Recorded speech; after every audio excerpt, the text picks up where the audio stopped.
Hello and welcome to Work Matters. I'm your host, Mike Loder, and right now we are looking at the challenge that all workplaces face to effectively represent the community in which we are striving to operate through diversity and inclusion. Work Matters, presented by IntoWork Australia, leaders in employment, skills and support.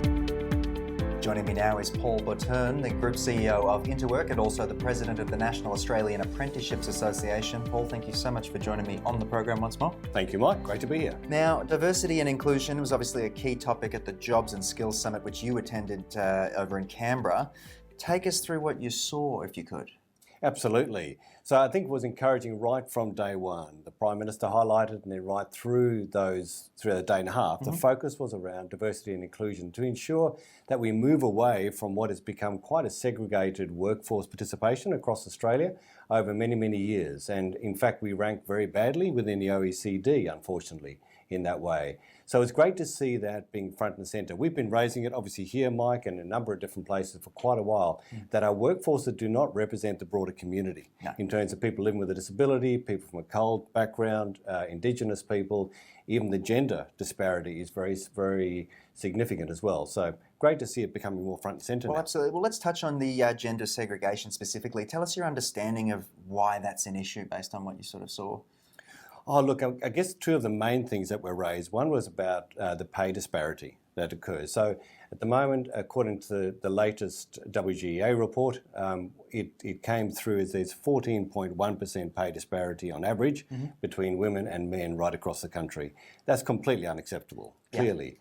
And then the second part is that workforces are really not operating in an optimal way, because you can only really operate in an optimal way if you reflect the communities in which we actually do business in and in which we operate. Absolutely. So why do you believe there is a desperate need for that to change now based on, your work at IntoWork and of course what you've seen out there? Look, absolutely. And I think we were at the point now where we've had lots of discussion over a number of years. We now have a federal government and I believe state governments as well who are very open to having this discussion and to moving proactively forward. And I think businesses are also now looking at it more than ever to say we actually have to come up with solutions. We can't be stuck in the ways of the past anymore. Absolutely. Well, perfect time to bring in our guest for today. We've also got the Diversity Council of Australia, who recently released a report entitled She's Priced Less, which explores this topic much further. And joining us now is Lisa Annese from the Diversity Council Australia. Thank you so much for joining us. You'll be much more qualified to speak on this than I will be, so thank you for your time.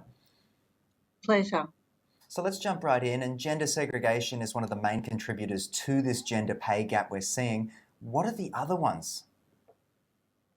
The pay gap is a complex puzzle made up of various components. And so the purpose of us doing this was to try and understand what those components are, because if we want to close the pay gap, we need to understand what levers to press.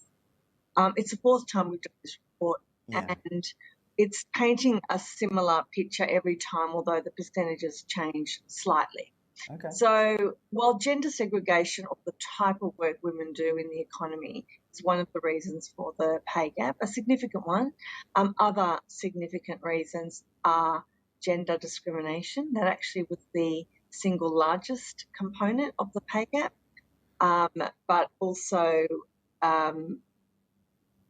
the impact of caring on women's lives. So, and that's quite significant as well. And there are other factors in there, but those are three main areas: being discriminated at work or in the employment market, being a carer, and you don't even need to have a baby or be pregnant to experience that kind of discrimination. You just need to look like you're engaged where you could. And then where women are in the labour market, what kinds of jobs they do, what kinds of industries they are concentrated in. And the question really is, why do we value those industries, which are critical industries, so much less than industries that are dominated by men? Absolutely. So, Lisa, it's not just a case of raising the wages that we see. There's obviously a lot more to be done. That's the case? Well, I mean, it's to resolve the issue. It's a complex solution. I mean, firstly, we have to create respectful workplaces. We have to eliminate gendered bias and discrimination. It's unlawful, but it happens still. it escalates. The pay gap escalates in organisations the more senior you get in an organisation. So the more variable wages become, the bigger the gap. So the more human discretion is involved in that decision, the bigger the gap, which is telling. We need to resolve the impact of caring. That means we need more men stepping up and taking primary caring responsibilities. We need employers to really enable women and men to have mainstreamed flexible careers so that they can balance caring responsibilities and work. And when I say balance them, I don't mean what has traditionally happened, which is women feeling very grateful for still having a job after they return from parental leave and are caring for children, but ensuring that jobs are designed so that you don't fall off a career path just because you've had a baby or are looking after younger children, or indeed anyone that you're looking after. And then the third area, of course, where are women located in the economy? That's really a critical thing that we need to examine. Why do we value those industries less? There's no logical reason. There are social reasons as to why we do. I don't think anyone can deny that industries like childcare, nursing, healthcare, aged care are not important and critical industries, and that if people make mistakes in those industries, there can be diabolical consequences for individuals and for communities. So why do we value it less? Yeah, well said by you. And Paul, I was keen to get a little bit about, based on what Lisa's just said there, your key takeaways. Absolutely, and I think, Lisa, you put it really, really well for us. I think the key parts that came out from the summit were about businesses needing to address that, and I think free childcare was, of course, also raised again and bring that forward. So we'll wait to see how all that progresses too. But Andrew Twiggy Forrest made a very interesting comment as well, which I think resonated for a lot of people, where he said that women are the great unsung giant of the nation's labour force. And I think we all agreed that now is the time that we need to act, not just plan for making the change down the track, but to actually make that time now. There are many, many businesses, many individuals committed to that. So let's go ahead and make the difference. Let's do it. Lisa, anything from you just before I let you go that you wanted some key takeaways just to provide the audience?